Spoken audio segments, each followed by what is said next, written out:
Praise lord అమ్మా, అందరికీ వందనాలు. ఇదే కాల సమయంలో దేవుని యొక్క శుభములు మీ అందరికీ కలుగునుగాక.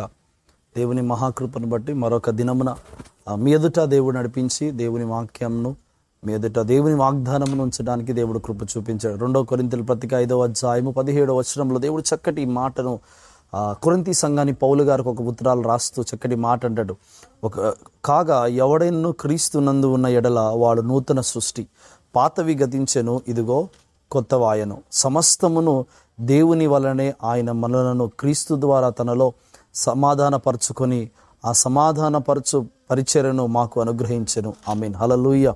నిజంగా ప్రియమైన దేవుని బిడ్డలారా, ఈ ఉదయకాల సమయంలో చక్కటి మాటను దేవుడి జ్ఞాపకం. ఏమని మాట అంటే, కాగా ఎవడైనను క్రీస్తునందు ఉన్న ఎడల వాడు నూతన సృష్టిగా మార్చబడాలి.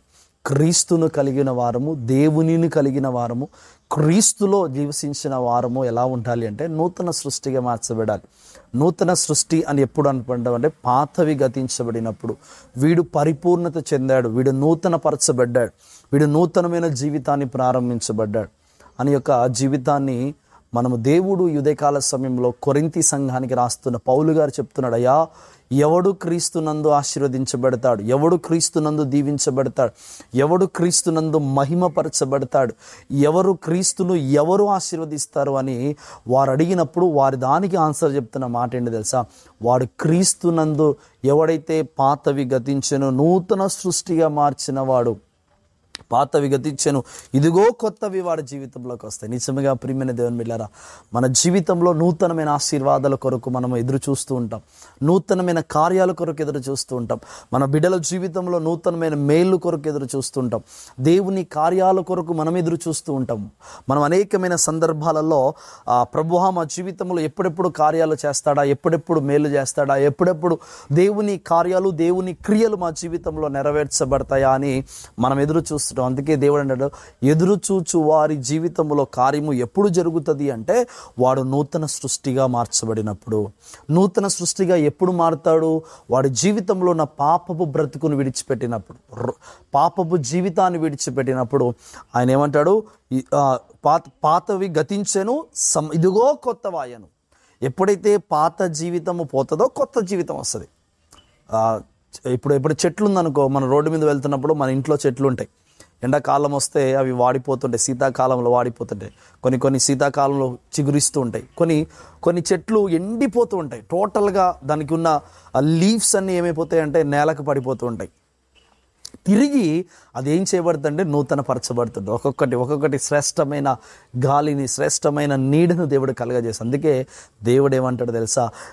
నీవు ఆశీర్వదించబడాలి అంటే, నువ్వు దీవించబడాలి అంటే, నీవు దేవుని మహిమలోకి నడిపించబడాలంటే నీవు నూతన పరచబడాలి. You need to new life. నీ జీవితంలో నూతనమైన జీవితము కావాలి, నీకు నూతన పరచబడాలి.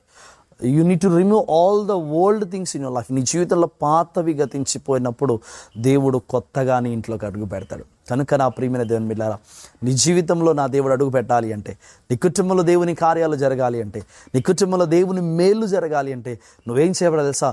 నూతనముగా దేవుడిని ఆహ్వానించాలి. అంటే పాత అలవాట్లు, పద్ధతులు, క్రియలు అన్నీ మానేసి చక్కగా దేవుని సన్నిధిలో నూతన పరచబడాలి. అప్పుడు దేవుడు నిన్ను, నీ కుటుంబాన్ని ఆశీర్వాదకరంగా, దీవెనకరంగా, మహిమకరంగా దేవుడు మారుస్తాడు. అంటున్నాడు ఆయన, నేను నూతనముగా నేను నీ గృహంలోకి రావాలి అంటే నీ పాత జీవితాన్ని విడిచిపెట్టినప్పుడు దేవుడు నిన్ను ఆశీర్వాదకరంగా, దీవెనకరంగా మార్చబోతున్నాడు. కనుక నా ప్రియమైన దేవుని బిడ్డలారా, ఈ ఉదయకాల సమయంలో నీ జీవితము నూతన పరచుకో, నూతనమైన జీవితాన్ని ప్రారంభించు.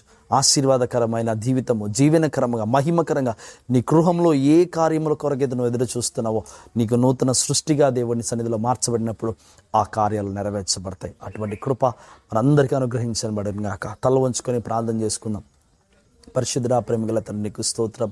ఈ చక్కటి ఉదయకాల సమయంలో ప్రభా నిన్ను స్తుతించి నీ నామమును గణపరిచే కృపను మీరు మాకు ఇచ్చినందుకు నీకు స్తోత్రాలు ప్రభా. అయ్యా, మా పాత జీవితాన్ని విడిచిపెట్టి నూతనమైన జీవితం, నూతనమైన ఆశీర్వాదము, కొత్తగా జన్మించగలిగే కృపను మీరు అనుగ్రహించి దీవించి బలపరిచి మీరే తోడుగొనమని యేసు నామములో అడిగి వేడుకుంటున్నాము తండ్రి. ఆమేన్. మంచిదమ్మా, దేవుడు మిమ్మల్ని అందరినీ దీవించను గాక. ఆమేన్, ఆమేన్.